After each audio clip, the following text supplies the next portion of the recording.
This is a Renegade Media Network podcast. You are now listening to the Counterflow Podcast, a place for dissonant voices and unapproved opinions. You get split in fucking half, but I call the hologram graph. But I am the center inside the placenta of math. You clash with cyanide gas and die fast. Rhythmical equivalent of solids, liquid and gas. We smash your sinus with the power of Lord Titus. But I am the virus inside of the iris of Cyrus. Here is your host and humble narrator, Buck Johnson. What's up, you guys? Welcome back to another episode of the Counterflow Podcast. Great to have you with me once again. What a weekend I had last weekend. Now, see, the timeline's going to get off on this because of when I record these episodes, but as of right now, I'm referring to the weekend in Lake Jackson. I've not done an episode since we did that. What an amazing time. Ron Paul's house was, I would say, as you would expect, but I don't know. It was even cooler than I expected. It was, what a host Ron Paul is. Lots of people there, lots more than I expected. Met some really cool friends out there. I should say, met some really cool people that will be friends. And what an amazing time. I hope that when I'm 86 years old, like Ron Paul is, I am capable of displaying the kindness and the glow about him and just the energy that he's got to host so many people, to go around from group to group and have these enjoyable, energetic, warm conversations. You know, sometimes the thought of that tires me out now, and I'm 44. And my wife and I were among the first people out of there, and that was at like 9:30. Keep in mind, the event started at 8 or 8:30 the next morning. I'm in my mind going, when should I get to bed tonight? And we leave at 9:30 and the place is still full. I don't know how Dr. Paul does it, but he's something else. He's amazing. What a wonderful time. And then the Counterflow after party there in Lake Jackson. Actually, it was in Freeport, I believe, just right next to Lake Jackson at that little lake house that we rented. What a time that was. Kudos to, thank you, I should say, to my friend Bobby for doing a lot of the cooking. And of course, Kennedy and Jody and Brittany for doing everything else. They kept telling me, I said, I want to help. And they just said, just go down there and talk. So thank you to all of the people that made it out to that event as well. I got to see some old friends and then, of course, meet some new ones. That was really cool to see you guys out there. What a good time that was. And then, of course, tomorrow morning is Mexico. And as this drops and you hear this, that will have already happened. So I hope I had a good time in Mexico. I hope they allowed me back in the country. We shall see. As for this, you know what? One more quick announcement. I was on Reid Coverdale's show last night as I record this, which would be Wednesday night, the 8th, I believe. Go check that out. What a great conversation. Reid Coverdale, his show is called The Natural Capitalist. I really enjoyed that conversation. It was, there were some things I didn't expect to talk about. And he's a blue collar man, so we got into some discussion of blue collar work, and I really liked that appearance on his show. I had a good time, and I'd love to do that again. So thank you, Reid. Go check out Reid Coverdale. As for this show, what a topic, huh? Charlottesville, you might not even know, because I've given this show a title that doesn't exactly give away the big secrets. Generally, I have mentioned in the last several episodes here and there that I feel like we're in a time, more so than any other time really in my life, I think, that the emperor has no clothes. You guys know that old tale. It's becoming more and more apparent to more and more people. And one of the main reasons is the media narrative that's put out there on a daily basis, 24 hours at a time often, as compared to real life. I think there's enough people now starting to look at CNN or MSNBC, or just really, you try pop culture news like The View and these the Sunday morning Meet the Press, and it's so different from reality that it's really amazing. It's just a bad movie at this point. Well, I wanted to give you another example of many such cases. Here's one such case, and that is the story of what happened in Charlottesville. I think many of you are familiar with the narrative version, and you might be surprised, maybe you won't be surprised to find out that, who knew, some of what they told us regarding Charlottesville turns out not to be true. and I came upon this book, Charlottesville Untold, Inside Unite the Right. I came upon it because of my friend, the Dissident Mama. You guys know her. She interviewed this author and then said, would you like to have her on? And I said, well, certainly. So they sent me the book, read through the book, good stuff. And sometimes you feel naive and it's like, why was I fooled? Why did I kind of believe some of the stuff I was told about Charlottesville? I read the book and now I know exactly what's going on. So we're going to get into media narratives and reality. The Emperor Has No Clothes, all of these themes that I like discussing with this guest today. It is Ann Wilson Smith. She's the author of this book, and she's also the author of Robert E. Lee, a biography for kids, published over at Shotwell Publishing. And, of course, she's the daughter of the historically famous, wonderful historian, Clyde Wilson. She's here with me on the show today. The book is called Charlottesville Untold, Inside Unite the Right. The author is here with us today, Ann Wilson Smith. Welcome to the show. How are you, ma'am? I'm good. It's great to be here. Well, I'm glad to have you here. This is one of those like, ooh, I don't know that you're supposed to talk about this topic, but at least it's been enough time, although, as we'll discuss, it's been in the news a little bit recently, where I think it's like, okay, we can talk about this. And especially learning some of the stuff I learned reading your book, I think people should be talking about some of this. Before we get into it, the topic here, I've not had you on before, and I noticed you've written another book, but so just kind of give the version to my audience of who you are and what you do that you would like to give them.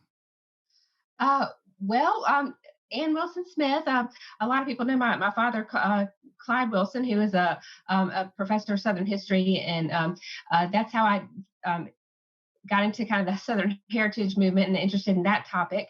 I published my first book, a children's book, a biography of Robert E. Lee, and then I spent about a year working on the Charlottesville book. I had attended the Charlottesville Unite the Right. I knew that the rally was not anything like what was portrayed in the news, and I felt, I guess, kind of called that I needed to to set the story straight, to pull all together all the information I knew was out there, put it in a form for people that I think know.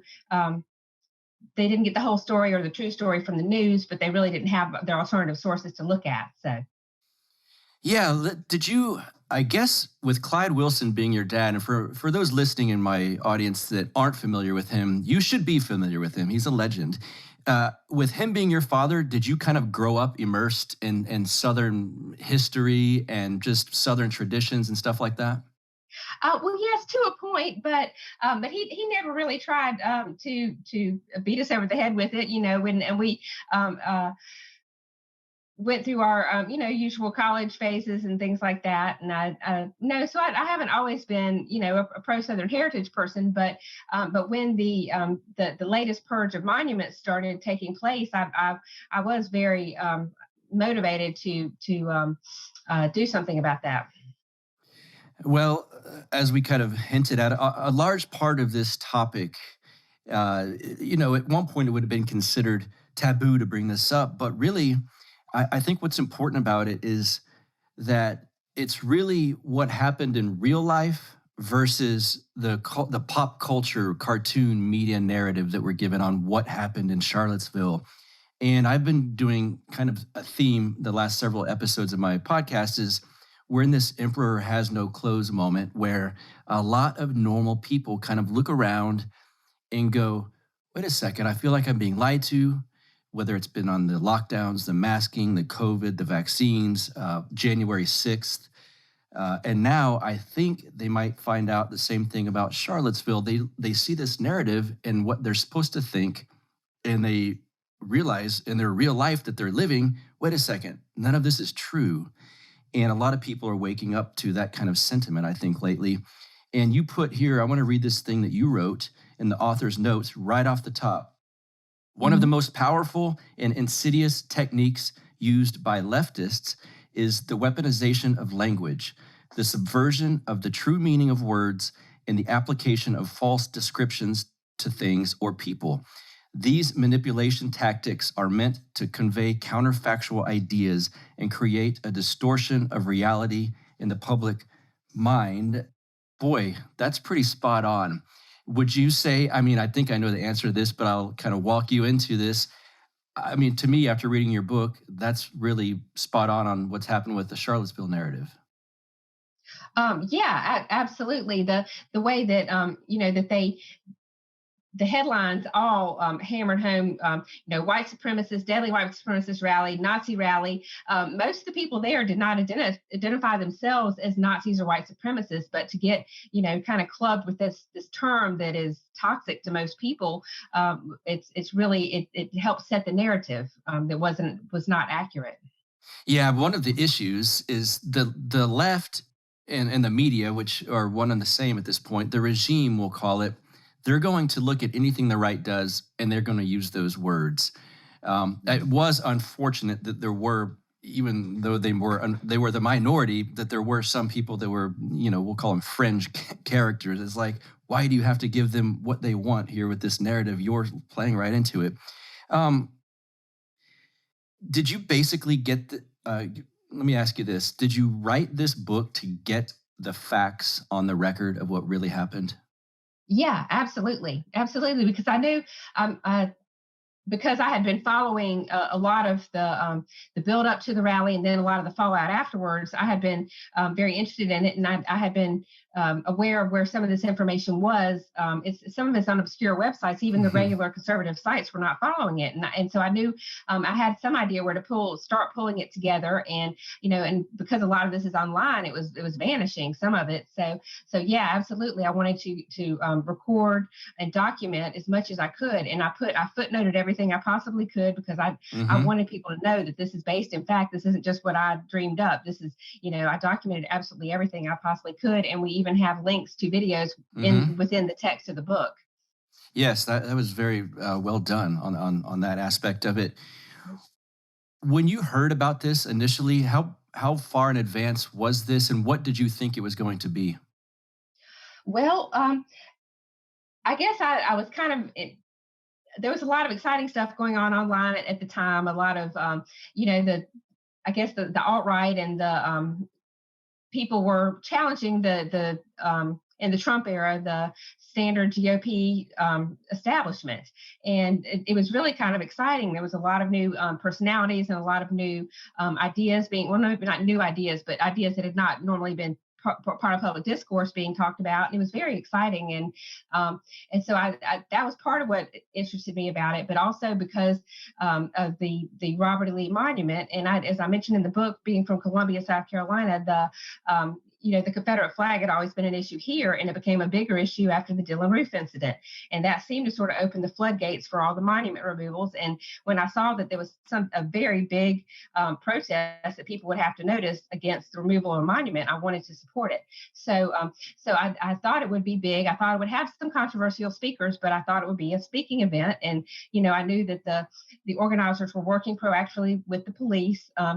And so I figured it would be safe. There would be people with picket signs or whatever, but that it would be safe and it would be a speaking event.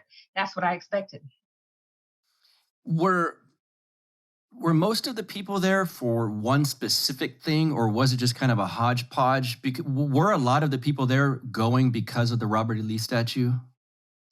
Yeah, I absolutely think there was a lot of Southern heritage groups, but there was also it was a hodgepodge. I mean, that's why it was called Unite the Right, and there was people from all kinds of different groups. So a lot of groups that don't even get along with one another, that have very different worldviews. But the one thing that I guess a common thread was that they wanted to stand up against the leftward march that was taking away our history and our monuments.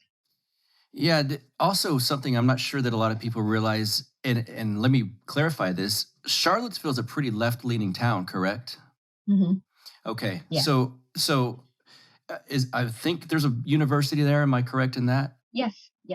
Okay. Did you go there thinking, well, since it's a lefty town, that the local government's going to kind of throw a monkey wrench into things, or did you expect it to run smoothly on that level? Well, I wasn't aware. I guess I was naive. Being from Columbia is a college town, but it's not that wildly left wing. Okay. I wasn't expecting that, and I should have, in retrospect, done more due diligence to see what the environment was. But I had seen, the protest at Berkeley, but that's Berkeley. Right. This is a Sure. Southern university. It didn't even occur to me that it would be something similar to that. So if I had looked more into it, I might have felt differently. But I didn't. I did not anticipate what happened. Okay, so you went there thinking this could be a little rambunctious here and there on the edges, but there's not going to be the massive, shit hitting the fan as there were. Right. I mean, and I went with just myself, and I met a female friend from online there, and she was a stay-at-home mom, and I had kids at home. I mean, I wouldn't have gone into something thinking it was going to be a battle. I would never have done that, Right. and so it was not what I expected at all. I have an answer to this myself after reading your book, but I want to ask you if you could pinpoint the biggest, let's say, most glaring issue that caused the shit to hit the fan in Charlottesville. What would you say it was? Wow. I think it's the authorities. I Yes. think that is the main thing. I mean, the protesters and counter protest groups had met all over the country in different types of similar situations. What was different about Charlottesville, and this is an important thing a lot of people don't know, an independent report was done, was actually paid for by the city, and found that the authorities basically allowed it to happen, or even Hmm. caused it to happen with some of their Hmm. actions. That was the big problem, is that the authorities, in essence, that they basically stood down. They basically allowed it to happen, and at one point even pushed the hostile parties together. And that's what made Yes. Charlottesville different from all the other protests. Yeah, and I've gained this lesson from your book and subsequent events that happened after the Charlottesville incident happened, is that at least in lefty cities, I'm near Austin, Texas, not too far from it, 30 minutes or so, the cops don't seem to want to protect anyone on the right. Mhm. They'll stand down and let BLM or Antifa riot because I don't know why, but like January 6th, the cops are not there to protect the right, in my opinion, and I think they were negligent on purpose, is what it seems like to me. I work in the fire department, and I'm pretty familiar on how local agencies prep for marches and big events. And something that a lot of people don't realize, they might say, well, it can't be some conspiracy. All the cops would have known. They don't all have to know. It's very compartmentalized, and there's just a few people that have to be in on something to make sure it filters downward without even mentioning a narrative or a political Right. opinion. They know there's people in charge of certain segments that know what to do and what to say to basically what it looked like there is stand down, so to speak, Mhm. or like you mentioned, push the opposing groups into this small area. Can you talk about that part of it, as far as the two groups getting pushed into a small or filtered through a small exit, as it were? Oh yes. Well, the park was in the middle of downtown, and the entrance was kind of messed up. There was people being there's a shuttle plan, but the shuttle was being people were being dropped off a few blocks away from the park and had to walk through a gauntlet. And some people did. There were some groups that got together and marched. Almost, in a column down the street, and so the entrance, there were a lot of injuries there. And then after the unlawful assembly was declared, we're in a park that's surrounded by counter protesters who are throwing things in. The riot police began to move in, and they pushed. Well, they threatened. They told everyone that if they didn't disperse, they would be arrested. People were trying to leave. It's into the hostile crowd. Then the riot police started pushing people into the street. They had to leave or be arrested. They started pushing people into the street, and that's when a lot of the chaos broke out.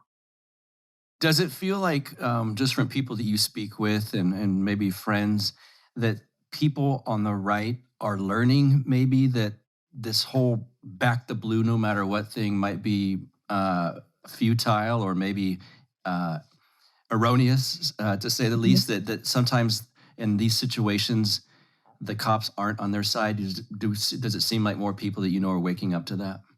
Yeah, well, I know a lot of people that I interviewed. They said that they assumed the police would do their job, and in retrospect, they feel that was foolish to trust them, and that was naive. And so, yeah, I definitely think a lot of people are starting to realize that. Yeah. What was the most common sentiment from the people that you interviewed that were at this event?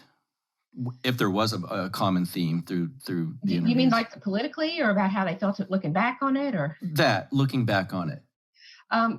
Well, what the public believes is the opposite of the truth. That's what most of them said. That's what the one that they agreed to be interviewed, because they wanted to, get the side of the story out that people hadn't heard. Did you attend the Friday night event? There was that thing with I did not. Okay. I did not. And that was planned more secretly. It was planned on the Discord server, and not everyone knew about it. And I didn't know about it till I saw it online like everyone else. It's funny. I kept reading, and I've heard you in other interviews say the Discord server, and I'm thinking, I didn't even know what Discord was in 2017 when this came out. I would have been at a loss on this too. So you didn't know that was going to happen, the Friday night thing, and you found out just like all the rest of us did. Right. You go through a few different people's stories in this book and kind of say, here's how this day started for them. Here's where they all met up and whatnot. I know the League of the South people were meeting up at a different spot, and there's these, I think, traditional workers group was involved in some of this. There were, to be honest, there were some names of groups I wasn't totally familiar with, although, of course, I've known the League of the South for quite a long time. How did your day start on that Saturday?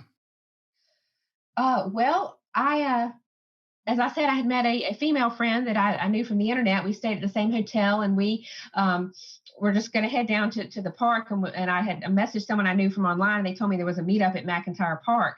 So I went down there, and it was, just, I guess, a few hundred people milling around. Some of them had, uniforms and flags, and some of them were just ordinary people. And we all lined up for the shuttle, and we're just chatting with people. I met up with a guy who I'd never met him before, who was from my home state, and we were all talking about our kids. I think he had 4 or 5 kids, and had come down there, and it was nice because he ended up I'd never met him before, but he kind of protected me all day. Once things started getting crazy, we had to get off the shuttle and into the park, and people were throwing things, and he was kind of protecting me, and it was just very, very nice, gentlemanly thing to do, since I'd never met him before. So, and for those who happened. Just to clarify, and I know this now from the book, I would have never heard of McIntyre Park, but McIntyre Park is not where the event was held. It was held at what we're calling Lee Park, correct? Right. Okay, so y'all are meeting up. McIntyre Park is, I guess, about a mile away, and it's a much bigger park. And it's, but that was kind of a staging area for some people. Okay, so you meet up there, you're talking, chatting with different people. This is fascinating to me because you're seemingly like just a sweet, charming Southern lady. And all of a sudden you start walking and you see, okay, this seems slightly rambunctious at some point. What were your thoughts on this? Well, I didn't know that much what to expect, but it was surprising that it was, I guess, that I was more exposed to it than I thought. It was very interesting. I was waiting in this very crowded line with my girlfriend, and we, it was so crowded, there's no way you could have turned around or gone anywhere. And actually a black fellow came up to us, and he must have seen that we were, normal civilian looking women. And he said, and he told the men that were standing near us, they're throwing feces at the crowd, at the line, and you need to look out for these ladies. Oh. That's what he told us, and we thanked him profusely. I mean, it was very nice for him to do that. So yeah, we had to, go through this line, and as I said, we were kind of shielded from it. And some of the League of the South, in fact, had their shields, and were, that was helpful. I mean, they've been slammed for having those as though they were doing something wrong, but they were protecting the people trying to get into the park from the projectiles that were being thrown. And what were the groups there that were throwing the projectiles? I mean, I assume it's Antifa and people like this. Do you know those groups? Well, at the time, I really couldn't tell at all. There was a mix of people. The leftist protesters, I would say there were some that just looked like ordinary college students. There were some, just curious citizens, but there were, the more militant looking, wearing black with the bandanas, and they don't identify themselves as part of a group, so it's hard to tell. There was a mix of people. Was this the first event that you had been at where you saw it get this, just even to this point as you were walking up? I understand it became quite rowdy, but walking up, just what you started to see, and then you hear the guy say, "Hey, there's the feces up there." Had you up until then been at an event that was? No, and Okay. I'm not. Now, some of the people I talk to, they go all over the country. This is their thing. They go to rallies all over the country. I've never been to anything like this in my life. Being in Columbia, sometimes there would be little gatherings on the State House grounds that I would drive by, but it was nothing ever on this scale. So no, I've never been to anything remotely like this. Years and years ago, when I would go to what was a protest or going into the streets about this or that, I'm way too old for this now, but there was one moment I can remember where it felt like, oh man, we're surrounded by people that don't like us. It felt dangerous, and I was like, damn, this actually might turn into a legit like brawl. Did you feel that kind of like, oh shit moment, like this is crazy? Um, Yeah, I mean, once we got inside and there were a few of us were milling around. We were kind of away from the edges, but I saw people. There were people on the ground that had been maced. People were pouring milk into Mm. the eyes. I guess they were anticipating it because they brought milk, but there was a lot of first aid being and people on the ground, and I was really shocked by that. I had not expected to be like seriously dangerous. I didn't even occur to me that happened. People were throwing smoke bombs or different types of things, into the park, and there's no way to really avoid that. And we spotted there was a sniper of some sort on a roof across the street. And I was just, oh my goodness, what did I get? But we were already inside the park surrounded. There's nothing you could do at that point. Were any of your loved ones, family, husband, anyone texting you going, what in the world's going on there? No, no, I don't think so, because at that point nobody knew that things were going crazy. But it wasn't Okay. until afterwards and it hit the news that, you know, I think people outside of Charlottesville knew what was going on.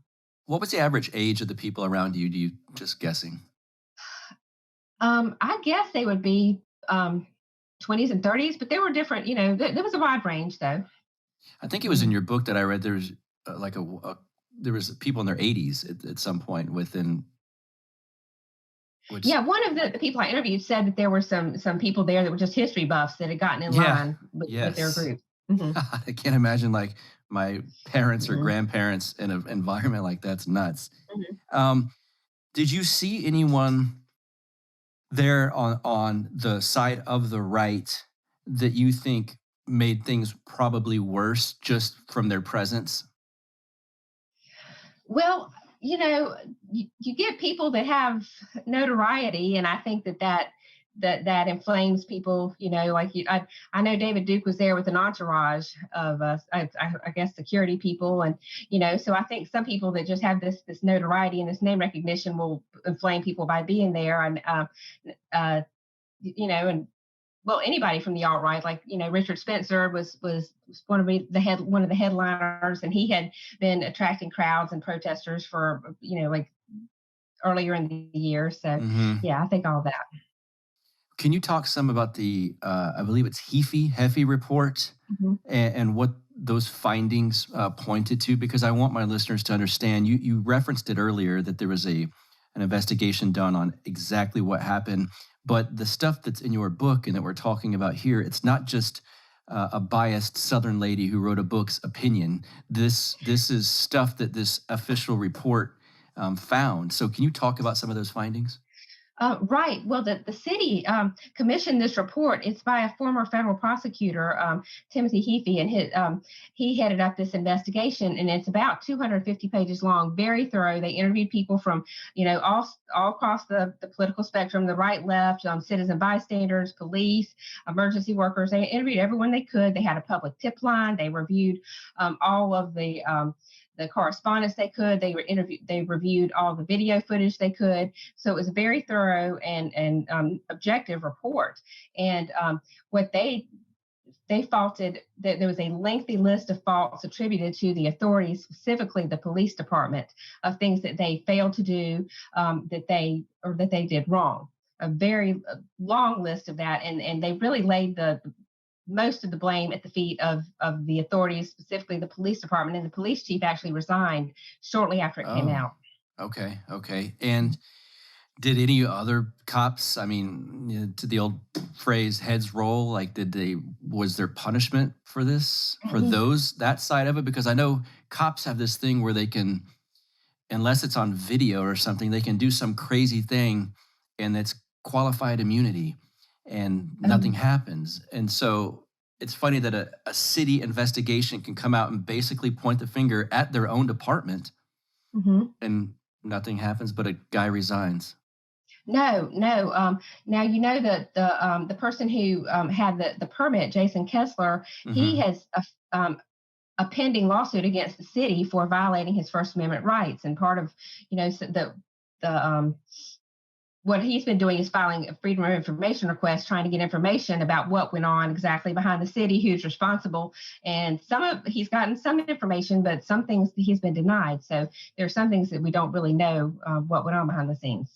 Yeah, if he could somehow get, but it's going to be tough if there's certain meetings that happen behind closed doors. And again, I'm putting my fire department hat on where I'm trying to picture prepping for an event or something.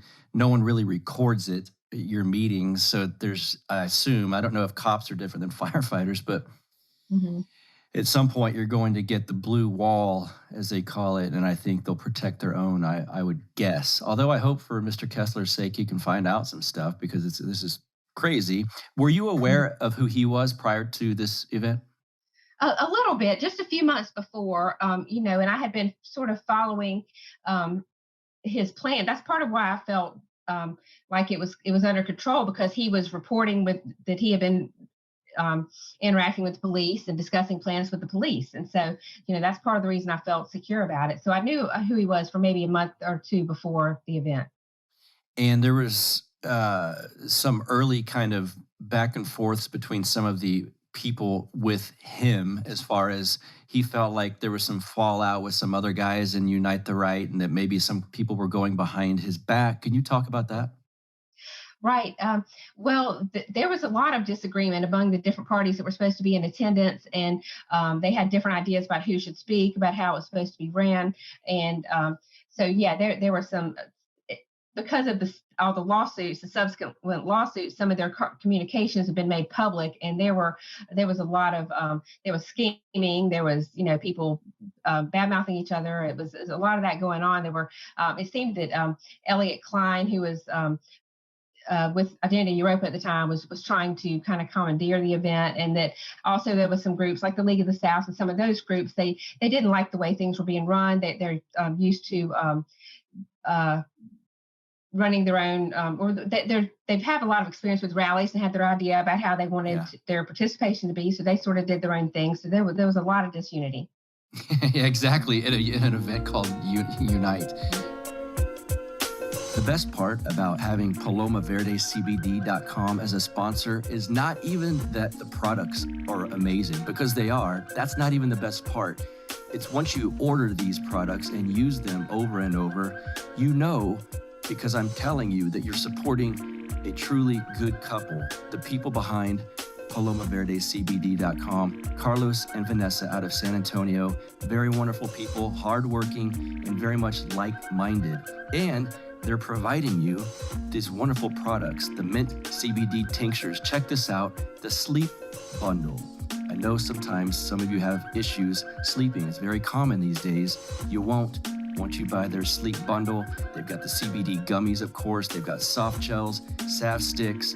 I've ranted and raved many times about the cool menthol sports cream. Those of you guys and ladies that work out and lift and you get a little sore, I'm telling you, this is the absolute best sports cream I've ever used. And you've heard it many times, but I can't brag enough on their pet products, the CBD dog chews and the pet CBD tinctures. Both of my French bulldogs, George and Lux, both use these products. They may not know they use them, but I can tell you, Lux is the old one. He used to kind of waddle around like a little old man French bulldog. I put the CBD tinctures on his food every morning, and now he can actually keep up with his younger brother George, who darts around the yard and chases squirrels. But I put these CBD dog chews and the pet tinctures in their food every morning and every evening. You will not be sorry if you give these guys business. Help out your sleep, your muscles, your anxiety. They've got stuff for that, of course, and your pets. Everything here is wonderful and good, as are the people behind the business. And of course, since they support this show and you listen to this show, you get 25% off your entire order when you type in promo code BUCK. That's me, of course, BUCK, B-U-C-K, at checkout. Get you 25% off of your order when you go over to palomaverdecbd.com. Please give these great people some business. You will not be sorry. And you're helping out the Counterflow podcast. You're helping us keep the lights on, as they say. That's palomaverdecbd.com, promo code BUCK. Get you 25% off. Let's get back to the show. Let's see, where should we go with this? I kind of want to get back to let me ask one question, then we'll get back to your actual experience there, because that's, there weren't that many people there, when you talk about the whole population. Let's talk about that. So you get into the park, you had to go through people where it got crazy. You're in the park. Did it seem at some point like, okay, things feel calm and this is a normal rally of sorts? Well, yeah, once we got into the park, we kind of assumed that things would be safer, like, all right, that's behind us. We got through the crowd. We're here now. And, there were some people at the edges that were, yelling or throwing things. But so, we kind of moved towards the middle and were able to chat with some people. And so I thought, I expected it was going to begin. I was waiting for the speeches to begin, so everyone that was standing there that was pretty surprised that they declared an unlawful assembly. How long into it was that unlawful assembly declared? It was around 11:30, I guess. And then 11:30, 11:40. It's supposed to start at noon. Right. So they kind of basically said this is not going to happen from the get-go, essentially. So then kind of describe what it seemed like after that. And did that ripple through the crowd quickly, like, hey, this is going to be declared unlawful, we're out of here kind of thing? Well, it was they came on an intercom and said this, you must disperse or face arrest. And I was confused. I don't think most of us were confused. We're like, why? We're here now. We're waiting. And I think that there was a lot of panic. I mean, I know the woman I was with was panicking, and maybe I was too naive to realize how dangerous it was. But she was absolutely panicking because, we're surrounded. The park is surrounded. They're telling us we got to get out, and our car's a mile away. So some of the rally organizers, they kind of conferred, and they huddled and got everyone organized and sort of funneled through one exit, and we all marched back to McIntyre Park in like two files, double file. And some people didn't get out that way, and they ended up being, shoved into the crowd, and there was a lot of fighting.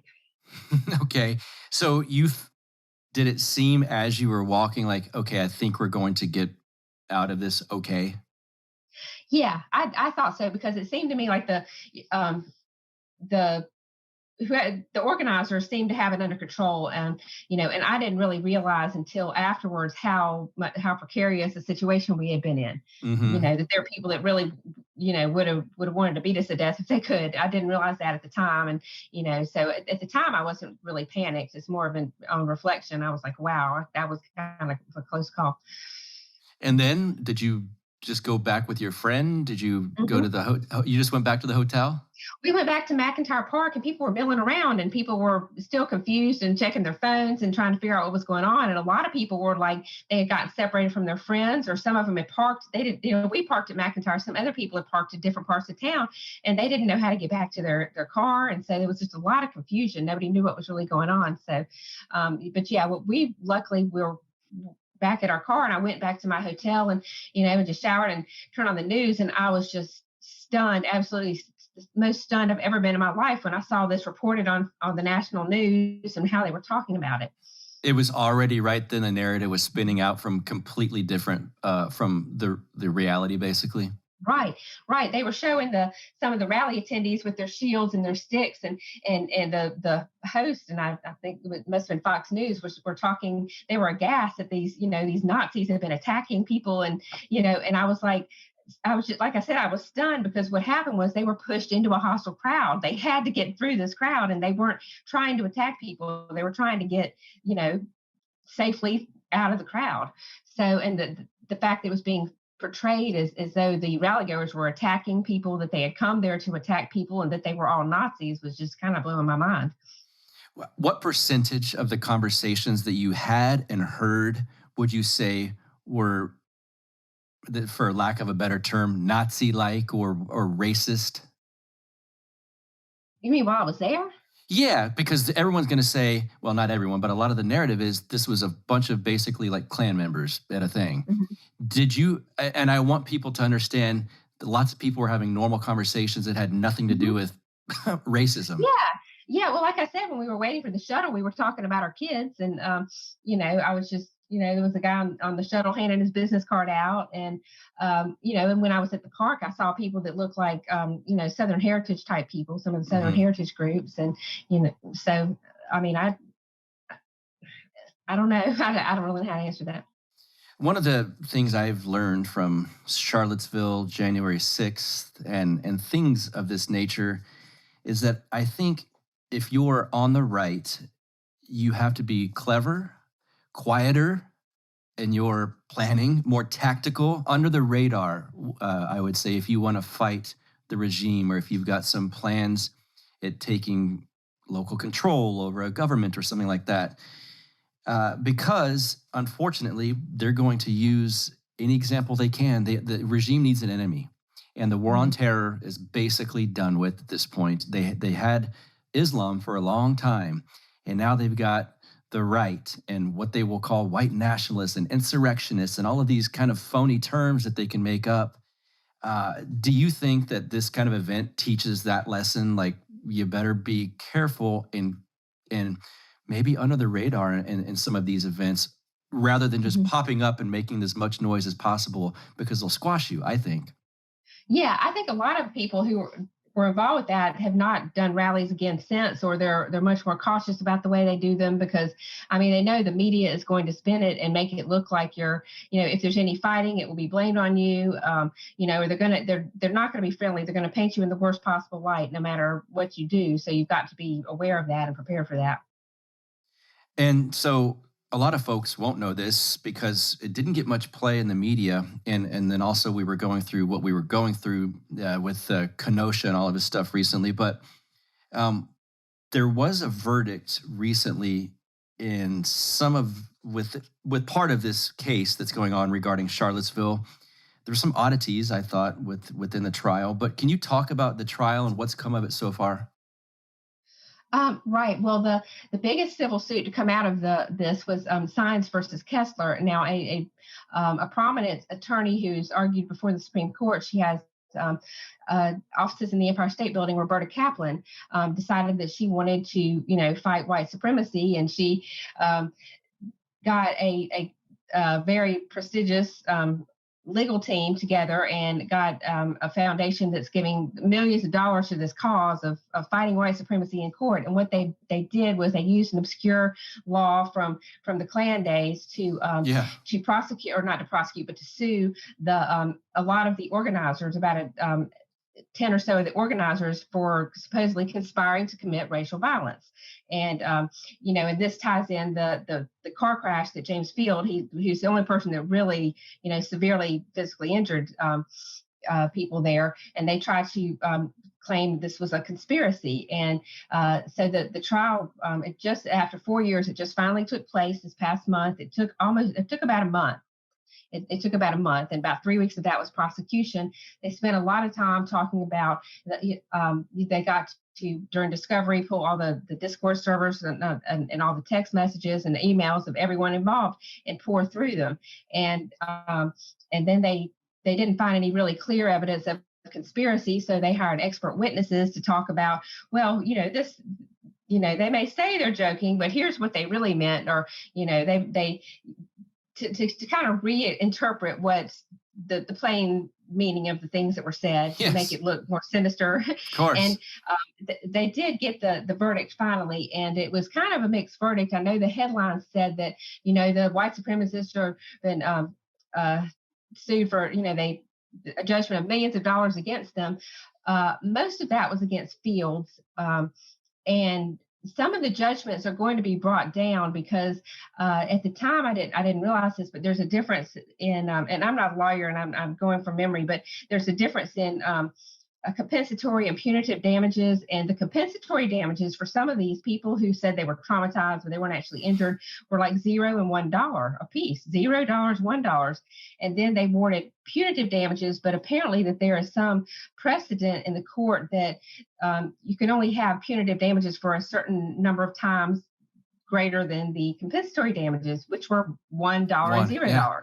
So it's probably going to be less than it sounded like to begin with. And so Fields, just so my audience knows, that's the kid that hit people with his car that ran into the crowd. Right. What is his situation? Because I honestly don't know what happened to him. Oh, well, he was convicted for a series of crimes, including hate crimes. He pled guilty to a lot of different crimes, to the injuries that he caused. They took the death penalty off the table. He's been sentenced to over 400 years in prison. Okay. Mm-hmm.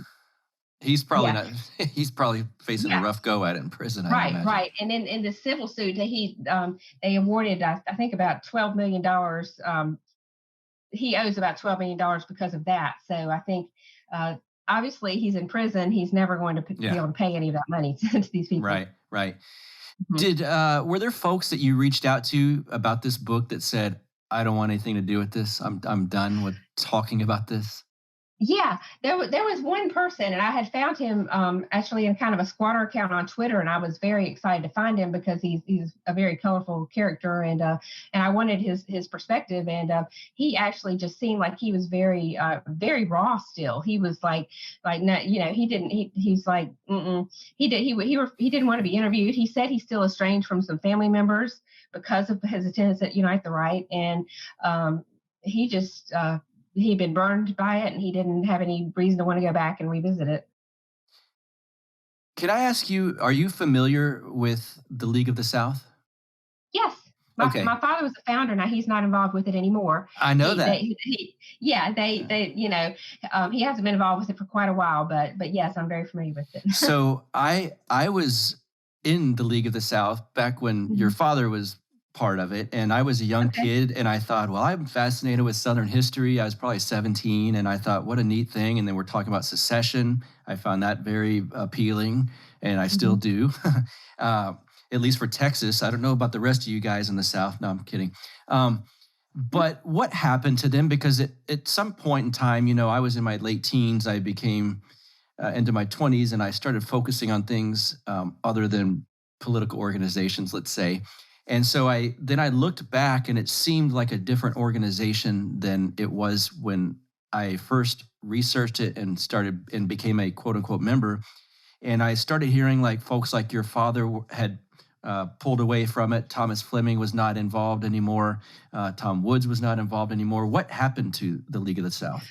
Well, I don't want to speak too much about it because I wasn't involved with it at the time. I just say that there were differences of opinion about goals and tactics and things like that, and there were just differences of opinion about how the things should be run. And I don't want to speak about it because I'm just not positioned to be able to tell you that. Sure. So okay, well then I don't have any more questions about it. Okay.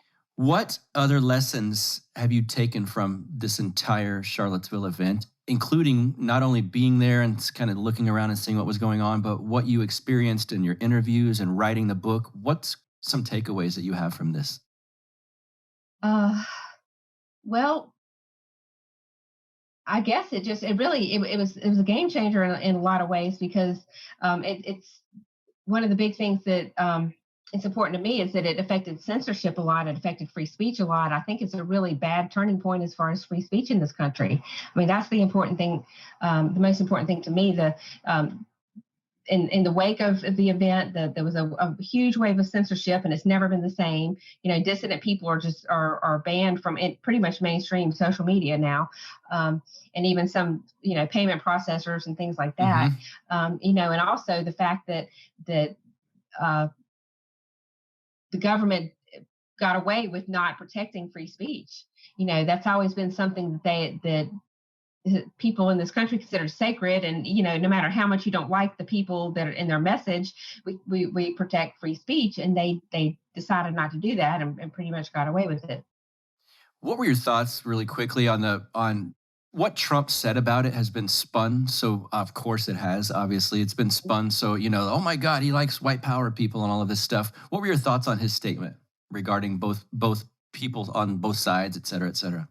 Well, I thought it was surprisingly even-handed for a politician, and I think it was correct. I was very very surprised that he didn't take the same run with the narrative that the media was promoting, that it's the white supremacists, and he did try to say, as he always did, to distance himself from the white nationalist, white supremacists, but the people that don't like him don't believe that. But I thought it was surprisingly even-handed, and saying there were good and bad on both sides is absolutely true. And he made some other good points about how the Confederate statues being removed would eventually lead to the founding fathers statues being removed, which it has. Yes, it has. Yeah, he was prescient in that statement for sure. And you witnessed it, as you said, the gentleman who tried to get in the line and say, "Hey, just so you know, they're throwing feces up there." There were fine people on both sides, and there were not fine people on both sides. I think everyone can see that if you would look at this even-handedly.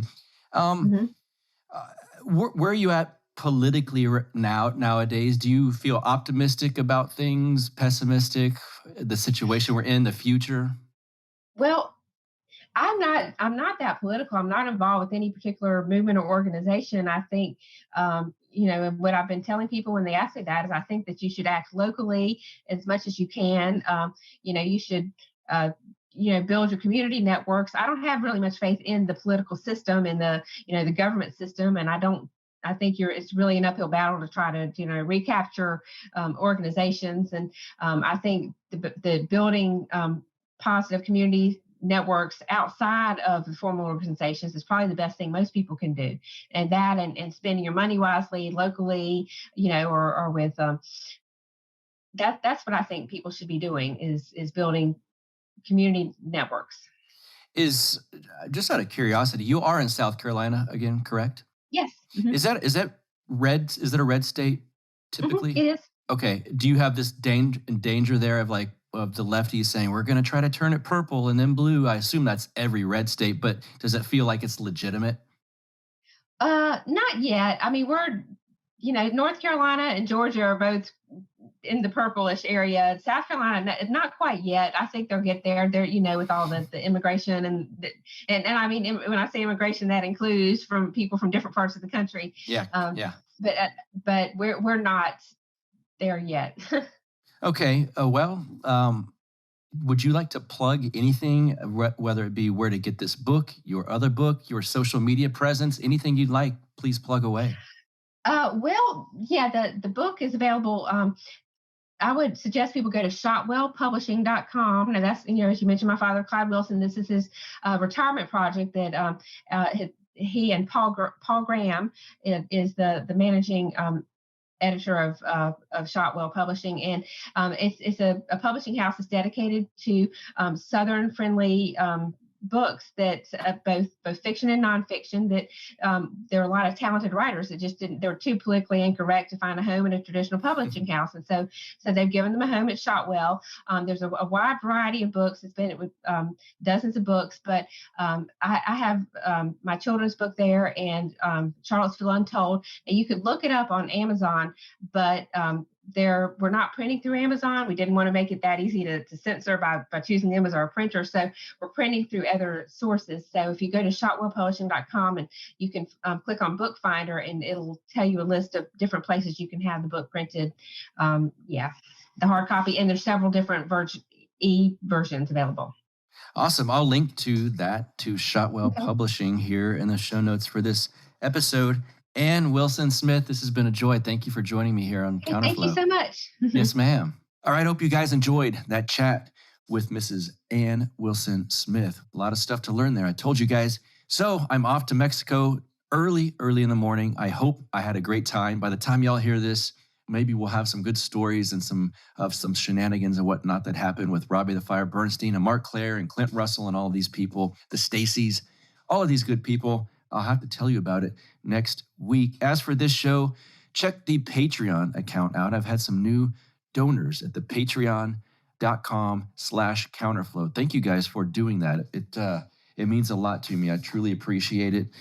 I'll tell you this, any money that you guys give me, and you can give as little as $1, it goes right back into this show, I promise you. It's not like I'm going to a nice dinner from my Patreon money. I am not. It all goes right back into this show and to help grow it and get it to more ears. And of course, to make it sound wonderful, like my producer, Chris, makes it sound. Also, check out the YouTube page. Just search Counterflow with Buck Johnson. Hit that subscribe button. It helps us with the algorithm there on YouTube. And leave a rating and review on iTunes, if you will, please. It's been a wonderful time chatting with you guys. Thank you, Ann Wilson Smith, for being the guest. And until next week, see you guys soon. You get split in fucking half, like on the hologram graph. But I am the center inside the placenta of math. You clash with cyanide gas and die fast. Rhythmical equivalent of solids, liquid and gas. We smash your sinus with the power of Lord Titus. But I am the virus inside of the iris of Cyrus. Like the sound of the Counterflow podcast? Our audio production is provided by Podsworth Media. Check them out at podsworth.com. This has been the Counterflow Podcast, a part of the Renegade Media Network.